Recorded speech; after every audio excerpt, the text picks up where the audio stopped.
Hello friends, आज हम बात करने वाले ऑस्ट्रिच, जिसे हिंदी में शतरंजमुख भी कहते हैं। ये अफ्रीका में मिलने वाला बहुत ही दुर्लभ पक्षी होता है। तो शतरंजमुख की केवल 2 ही प्रजातियां पाई जाती हैं, आम शतरंजमुख और सोमाली शतरंजमुख। ये अफ्रीका के सबसे बड़े उड़ने वाले पक्षी है। ऑस्ट्रिच का अंडा सबसे बड़ा अंडा होता है। ऑस्ट्रिच सबसे तेज दौड़ने वाला पक्षी होता है। उसका वजन अधिक होता है। ऑस्ट्रिच हमेशा अफ्रीका के रेगिस्तान और रेतीले क्षेत्र में ही पाया जाता है। अतः नर शतरंजमुख का रंग काला और मादा शतरंजमुख का रंग भूरा होता है या सफेद होता है। ऑस्ट्रिच जब जंगल में रहता है तो उसका औसतन जीवन काल 30 से 40 वर्ष का होता है, लेकिन जब वो किसी अन्य जगह या चिड़ियाघर में रहता है तो उसका जीवन का 70 वर्ष तक का भी हो सकता है। बहुत ही आश्चर्य की बात होगी, ऑस्ट्रिच का अंडा 6 इंच तक बड़ा हो सकता है। ऑस्ट्रिच की लंबाई 9 फीट तक हो सकती है और इसका वजन 150 किलो होता है। ऑस्ट्रिच का भोजन कीड़े मकोड़े और घास होता है। ये एक सर्वाहारी प्राणी होता है अतः आश्चर्य की बात तो यह है कि यह पक्षी अपने ज्यादा वजन के कारण उड़ नहीं सकता है। अतः इसी कारण ये बहुत तेज दौड़ता है। अतः मादा शतरंजमुख ने एक साल में केवल 50 अंडे देती है। शतरंजमुख की गर्दन बहुत ही लंबी होती है अतः और इसकी सुनने और देखने की शक्ति तो बहुत ही ज्यादा तेज होती है। शतरंजमुख की आंखों की लंबाई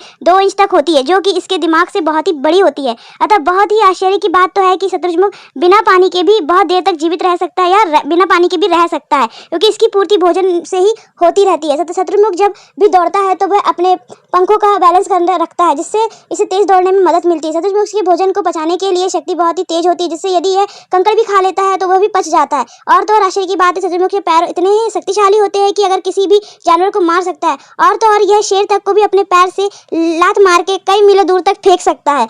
ये बहुत ही आश्चर्य की बात है। इसकी टांगे इतनी आत्मरक्षक करती है। अतः ऑस्ट्रिच बहुत ही स्वस्थ होते हैं। अतः इनकी कोई बीमारी का खतरा भी नहीं होता है। अतः शतरंजमुख के बारे में एक अनोखी बात पता चली है कि एक खतरा देखकर ये अपने सिर रेत में गड़ा लेते हैं और कई बार तो ये अंडे को देने के लिए भी जमीन में अपने सिर और गर्दन को गड़ा लेते हैं। मिट्टी खोदने के लिए घोंसला बनाते हैं। अक्सर अंडों को पलटने के लिए भी ये घोंसलों में अपने सिर डालते हैं, जो कि ऐसा दिखता है कि मानो कि ये अपने सिर रेत जमीन और गड़ा रहते हैं। जब शतरंजमुख खतरा महसूस करने पर भी ये भाग नहीं सकता है तो यह ऐसा ही करता है। जब यह सिर और गर्दन को जमीन के बराबर कर लेता है, क्योंकि इससे सिर और गर्दन का रंग रेत के समान ही दिखता है तथा जो इसे लगता है कि जैसे कि रेत ही हो, जिसे यह अपनी सुरक्षा कर पाता है। और ये अक्सर 5 से 50 के झुंड में रहते हैं। ऑस्ट्रिच और जेबरे आपस में बहुत ही घनिष्ठ दोस्ती होती है। ये दोनों ही साथ में अपने भोजन की तलाश करते हैं, लेकिन अब 2 साल से ऑस्ट्रिच की संख्या बहुत ही तेजी से कम हो गई है, क्योंकि लोग इसके अंडे और इनके मीट के लिए इन्हें मारने के खा जाते हैं तथा और